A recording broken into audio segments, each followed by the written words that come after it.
जवळपास 5 वर्षांनंतर दिशा सालियन प्रकरण पुन्हा एकदा चर्चेत आले। दिशा सालियनच्या वडिलांनी मुंबई उच्च न्यायालयात याचिका दाखल केली आहे। मुलीची आत्महत्या नाही तर हत्या आहे असा दावा त्यांनी केला। त्यामुळे आदित्य ठाकरे या प्रकरणामुळे चांगलेच अडचणीत आहेत। तर मुंबईच्या माजी महापौर किशोरी पेडणेकर यांच्यावर देखील या प्रकरणी आरोप झालेत।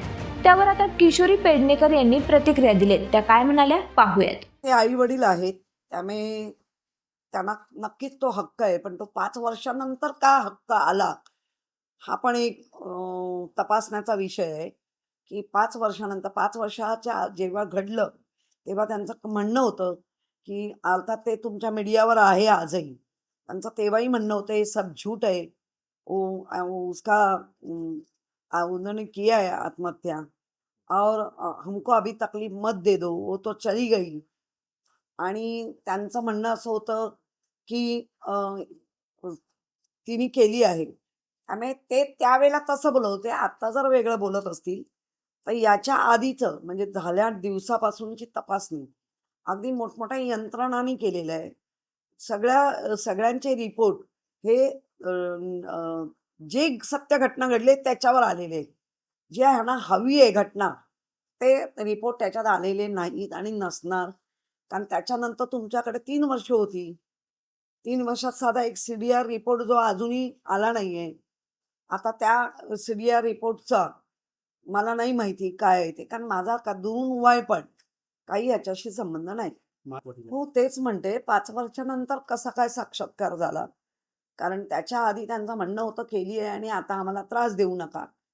मग आता हे प्रकरण त्यांनी ज्या पद्धतीने कोर्टात, कारण कोर्टात ऑलरेडी याच्यावर काही निर्णय झालेले आहेत। मग ज्या ज्या यंत्रणा मोठ्या होत्या, मग CBI असेल काय ज्या त्या सगळ्या यंत्रणांनी आपले आपले रिपोर्ट दिलेले आहेत। नाही मुळामध्ये झाल्यानंतर 2000 मला वाटतं 20ला झाली, मी मुळातच 2022च्या याला गेली, म्हणजे अगदी फेब्रुवारी वगैरे असेल। आणि त्याच्या नंतर 3-3.25 वर्ष आता लोटत आली। माझं एक ज्या माध्यमातून त्यांची म्हणजे ते येत होते, ते स्थानिक नगरसेवक म्हणून त्याच्या माध्यमातून ते माझ्याकडे येत होते आमच्या महापौर ऑफिसला। आणि जेव्हा आम्ही भेटायला गेलो त्यावेळेला ते स्वतः स्थानिक नगरसेवक होते।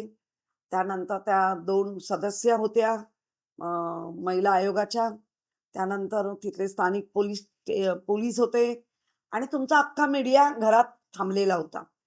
त्यामुळे कुठलीही गोष्ट अशी करताना इतका लवाजमा घेऊन कोणी करत नाही। त्यांनी स्वतःहून आम्हाला येऊन सांगितलं होतं की आम्ही दुःखी आहोत, आम्हाला हा त्रास नको आहे, आमच्या मुलीची बदनामी करतायत। आणि त्यावेळेला त्यांनी नावं घेऊन सांगितली होती ती बदनामी थांबवा। तेव्हा मी सांगितलं बदनामी आम्ही थांबवू नाही शकत, म्हणजे त्यांना पण तुम्हाला यंत्रणा आहेत। मग त्यांनी सांगितलं आम्ही महिला आयोगाला पत्र दिलंय, आम्ही स्थानिक पोलीस स्टेशनकडे जा, महिला आयोगाला पत्र द्या, राज्यपालांना पत्र द्या,